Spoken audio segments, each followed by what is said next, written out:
रखने वाले हरियाणा की बुलंद आवाज भाई अभय सिंह जी चौटाला वो आए और भारी जन समूह को संबोधित करने का काम करें। जोरदार तालियों और नारों के बीच में चौधरी जयलाल, चौधरी ओम प्रकाश चौटाला, भाई अभय सिंह जी चौटाला,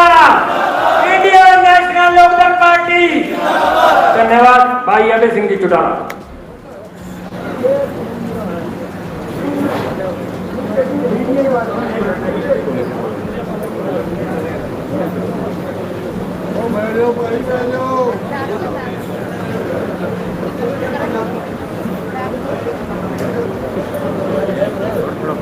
आदर और सम्मान के योग इंडियन नेशनल लोकदल पार्टी के प्रदेश के अध्यक्ष पूर्व मेरे विधायक चौधरी नवतेज सिंह राठी जी,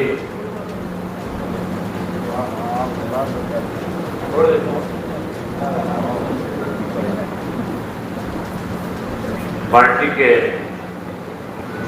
राष्ट्रीय उपाध्यक्ष श्री प्रकाश भारती जी, पार्टी के राष्ट्रीय संगठन सचिव पूर्व में रहे मंत्री Shri Shyam Singh Rana ji, Indian National Lokdal party के वरिष्ठ नेता पूर्व में रहे मंत्री चौधरी भागीराम जी, जिला के प्रधान सरदार कश्मीर सिंह करीवाड़ा जी, पार्टी की प्रदेश की महासचिव श्रीमती सुनैना चौटाला जी, इंडियन नेशनल लोकदल पार्टी के प्रदेश के उपाध्यक्ष बादली से पूर्व में रहे विधायक श्री नरेश शर्मा जी, महिला की अध्यक्ष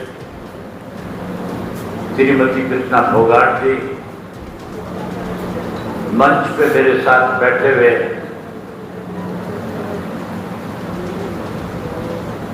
16 के 16 जो हमारे सेल है उनके अध्यक्ष साहिबान, 5 हल्कों के अध्यक्ष साहिबान,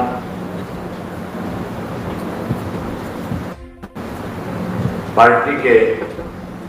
हल्का के, जिला के, प्रदेश स्तर के सभी नेतागण आज के इस जिला के संगठन में मीटिंग में आए हुए पार्टी के बहुत ही कर्मठ मेहनतकश, पार्टी के प्रति बहुत निष्ठावान कार्यकर्ता साथियों, माताओं, बहनों, पत्रकार छायाकार दोस्तों, मेरे से पहले जो बोलने वाले साथी थे उन्होंने आपके बीच में कैसे पार्टी के संगठन को और ज्यादा मजबूत किया जाए, कैसे संगठन को गांव के पंच के वार्ड के सतर तक खड़ा किया जाए, कैसे कस्बे में, शहर के अंदर पार्टी के संगठन का विस्तार बूथ के सतर तक हो, इसको लेकर के खूब खुल करके आपके बीच में चर्चा करी। जहां पार्टी के संगठन की मजबूती की बात हुई, वहीं इस 2 वर्ष में किस किस्म के हालात इस प्रदेश के रहे, इस 2 साल में प्रदेश में जो सत्ता में आई पार्टी है, इस 2 साल के कोरोना के काल में हमें किन हालातों से गुजरना पड़ा, उन सब के बारे में बहुत खुल करके बात हुई। मैं अपनी बात को उससे पहले जिन साथियों को पार्टी के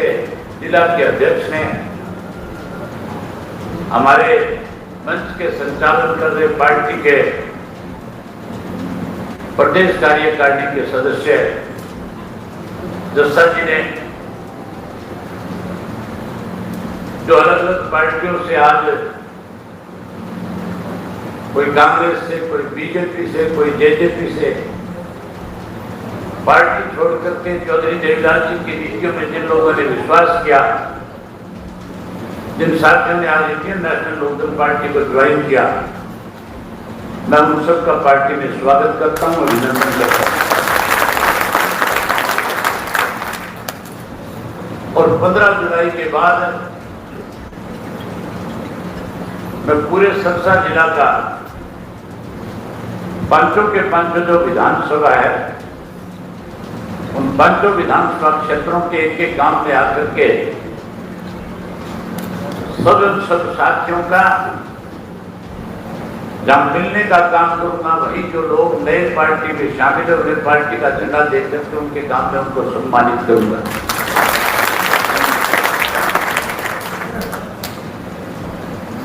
क्योंकि जुलाई तक मान के चलो किसान थोड़ा व्यस्त है, और 15 जुलाई तक जब आप धान की बिजाई कर दोगे तो फिर उसके बाद कार्यक्रम बढ़ाऊंगा, फिर आपके बीच में आकर के आपसे खुल करके सारी बातें करूंगा। साथियों, जहां तक आज के हालात का सवाल है, आज सत्ता में जो लोग बैठे हैं, जिन लोगों ने इस 2 साल के वर्ष के अंदर जहां कोरोना काल में लोगों की मदद करनी चाहिए थी, जिन लोगों ने कोरोना काल के दौरान लोगों के सामने दिक्कत और कठिनाई खड़ी करी, जिन्होंने इस 2 साल के कार्यकाल के अंदर हरियाणा प्रदेश के अंदर 2 बड़े घोटाले किए, अगर मैं एक घोटाले का जिक्र करूंगा, थोड़ी सी जगह देनी पड़ेगी, पिछले मानेंगे थोड़ी, हो जाओ थोड़े साइड या बैठ जाओ कि मेरे वाले को नहीं भेजूंगा बना के तुम्हें।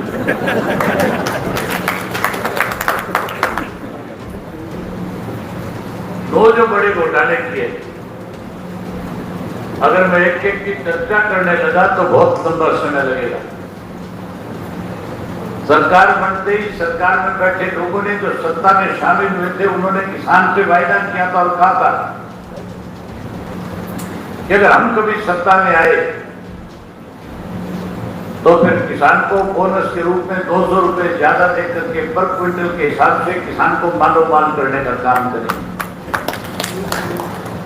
किसान जब अपने धान की फसल बेचने गया था तो उसने ये सोच रखा था कि तेरी फसल के बाद 200 रुपए ज्यादा मिलेंगे, लेकिन जब फसल मंडी में लेकर के गया तो 300 रुपए नमी के नाम के ऊपर पर क्विंटल के हिसाब से उसकी जेब से निकाल करके धान का बड़ा घोटाला करने का काम किया। सबसे पहले धान का घोटाला हुआ, जिसमें हजारों करोड़ का लेन देन हुआ।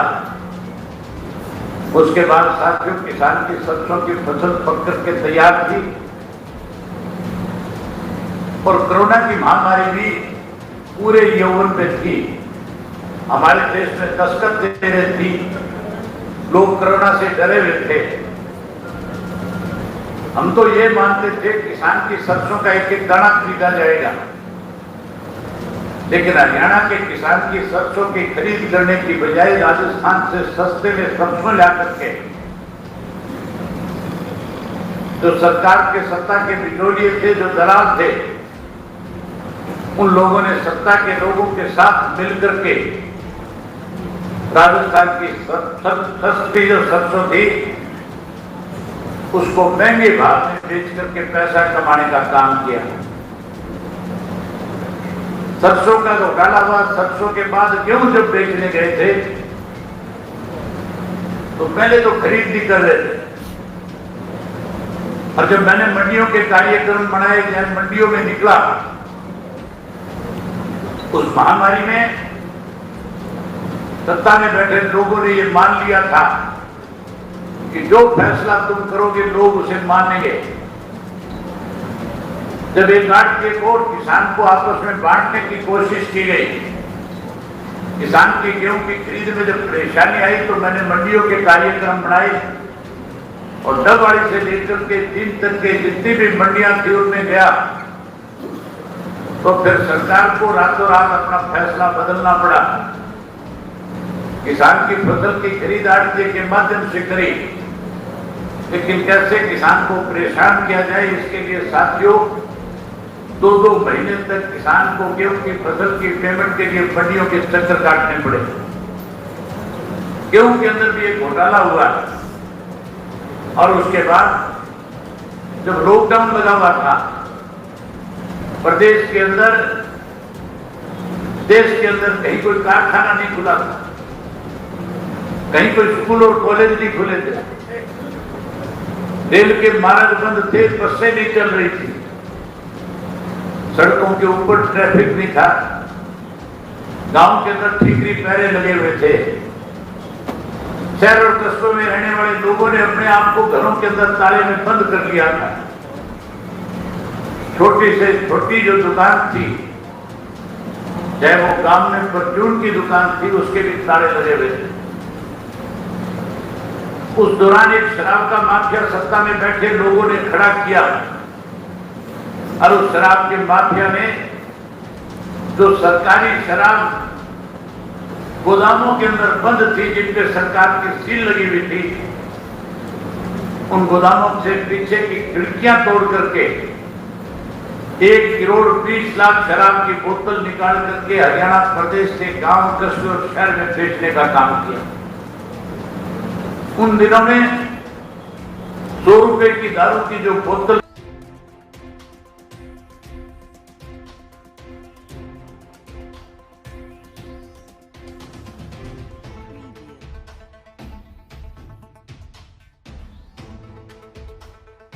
मिलकर के सत्ता में बैठे, SIT का गठन हुआ, विजिलेंस से इंक्वायरी हुई, 40 लोग जहरीली शराब पीने की वजह से परमात्मा को प्यारे हो गए। लेकिन आज तक साथियों शराब माफिया के खिलाफ कोई कार्रवाई सरकार ने नहीं करी। उसके बाद कोरोना की आड़ के अंदर जो दवाइयां खरीदी गई, 450 करोड़ रुपए का घोटाला दवाइयों की खरीद के अंदर किया गया। रजिस्ट्री का घोटाला हुआ। इस तरह से 9 बड़े घोटाले करके इस प्रदेश के लोगों को लूटने का काम सत्ता में बैठे लोगों ने किया। आज साथियों इस किस्म के हालात प्रदेश में है, भ्रष्टाचार चरम सीमा पे है, महंगाई से लोगों का बुरा हाल है। पेट्रोल के, डीजल के, मेरे से पहले बोलने वाले साथियों ने बताया था कि किस तरह गैस के सिलेंडर के, लोहे के, सीमेंट के, सरिये के, हर चीज के दाम बढ़े हुए। आज महंगाई चरम सीमा पे है, वही कानून व्यवस्था का दिवालिया पिटा हुआ है। हैरानी की बात है, रोजाना चोरी की सैकड़ों वारदात होती है। सरसा जैसे शहर में मंडी के आड़तियों को इकट्ठा होकर के एसपी को जाकर के ज्ञापन देना पड़ता और कहना पड़ता है कि हमारी मंडी के अंदर रोज ताले टूटते हैं, रोज चोरियां होती है, सरकार की तरफ से कोई शिकंजा नहीं कसा जा रहा, चोर पकड़े नहीं जा रहे। लेकिन प्रशासन के लोगों के कान पे जो तक नहीं रेंगती। मंडी से लोग आए हुए हैं, मैं मंडी के लोगों को आश्वस्त करना चाहूंगा। मैं आज ही एसपी से बात करूंगा और एसपी को कहूंगा या तो जिन लोगों ने मंडी के दुकानों के ताले तोड़ने का काम किया, जिन्होंने चोरियां की है, जो सीसी कैमरे में आए हुए हैं, 1 हफ्ते के अंदर अंदर उन लोगों को पकड़ करके मंडी के लोगों के चोरी की गई सामान को बरामद करके उनको सौंपने का काम करो। अगर नहीं देगा, नहीं अगर उनको पकड़ेगा तो फिर एसपी के दफ्तर में जाकर के तब तक एसपी को उसके दफ्तर से बाहर नहीं निकलने देंगे जब तक एसपी इस काम को आगे नहीं बढ़ा देगा। जहां साथियों आज प्रशासन पूरी तरह से ठप है, कानून व्यवस्था है नहीं, वहीं आज इस किस्म के हालात में है कि सत्ता में बैठे लोग, जिन लोगों ने आपके साथ आपकी पार्टी को कमजोर करने के लिए कई सत्ता के लालची होकर के जिन लोगों ने चौधरी देवीलाल की नीतियों के भाजपा के गिरवी रखने का काम किया था, जो लोग लोगों से वायदे करके सत्ता में आए थे कि हम चौधरी देवीलाल की नीतियों को आगे बढ़ाएंगे, जो लोग ये कहते थे कि अभय सिंह अकेला रह गया, आज उन लोगों को जब सरसा के अंदर हजारों की संख्या में मोटरसाइकिल के ऊपर नौजवान बड़े काफिले के साथ दिल्ली पुल से लेकर के यहां तक पहुंचे, मुझे लगता है कि उनको इस बात की खबर लगी होगी कि आज सरसा में कितने नौजवान इकट्ठे हुए हैं। केवल उस वीडियो को देखा होगा, मुझे लगता है आपको डॉक्टर को बुला करके दवाई लेनी पड़ेगी। अभय सिंह का तो काफिला कारवां बढ़ता जा रहा है। जो अभय सिंह को अकेला कह रहे थे, आज उनकी हालत ऐसी है कि वो अकेले अपने घर में पड़े हुए हैं। अकेले पड़े नहीं पड़े घर में, घर से बाहर नहीं निकल सकते, अपने घर में भी आते हैं तो रात को चोरी छुपे घुसते आते। आज वो लोग किसी सार्वजनिक कार्यक्रम में नहीं जा सकते सत्ता में बैठे हुए।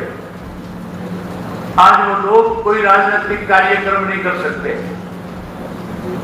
आज वो लोग किसी के दुख में शामिल नहीं हो सकते। आज अगर इस प्रदेश में कोई पार्टी अपना राजनीतिक कार्यक्रम कर सकती है, कोई पार्टी अपने कार्यकर्ताओं के घर तक जा सकती है,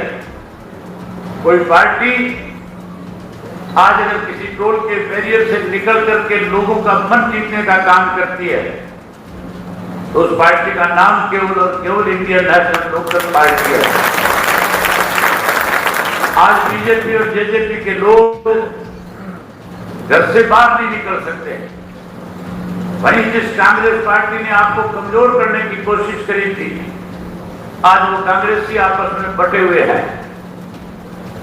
आज कांग्रेसी आपस में जूतियों में दाल बांट रहे हैं।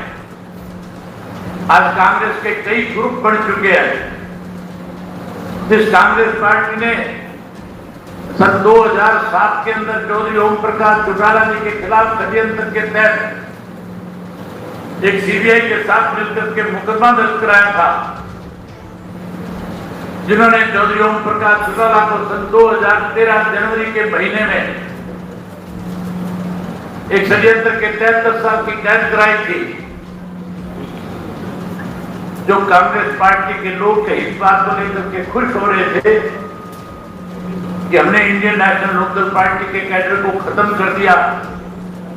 जो कहीं ये मानते थे चौधरी ओम प्रकाश चौटाला के जेल जाने के बाद इंडियन नेशनल लोकदल पार्टी बिखर जाएगी। मुझे आज भी याद है कि चौधरी ओम प्रकाश चौटाला जी को सजा होने के बाद बजट का सेशन मार्च के महीने में आया था, और बजट का जब सेशन आया था, जब हम विधानसभा में गए, तो स्वाभाविक था साथियों कि कांग्रेस के लोगों में इंडियन नेशनल लोकदल पार्टी के विधायकों में कहीं ना कहीं आपस में विवाद होना था। हमारे विधायक तो उनके ऊपर आरोप लगा रहे थे, कह रहे थे कि आपने हमारे नेता को षड्यंत्र के तहत जेल पहुंचाया। वहीं कांग्रेस के लोग कह रहे थे कि आपके नेता ने भ्रष्टाचार के इसलिए जेल में गया है। केवल भ्रष्टाचार का आरोप लगाया जा रहा था, सिद्ध कोई नहीं कर पा रहा था। सिद्ध इसलिए नहीं हो रहा था कि चौधरी ओम प्रकाश चौटाला ने जो 2506 जेबीटी के अध्यापक नौकरी लगाए थे, जो गरीब घरों के बच्चे थे, जिन्हें रोजगार मुहैया कराया था, उनमें से किसी की एक की तरफ से भी इस बात की कंप्लेंट नहीं थी कि मेरे से कोई एक नया पैसा लिया गया है। ना कोर्ट में यह बात कहीं साबित हुई थी कि कहीं कोई एक पैसे का लेन देन हुआ है।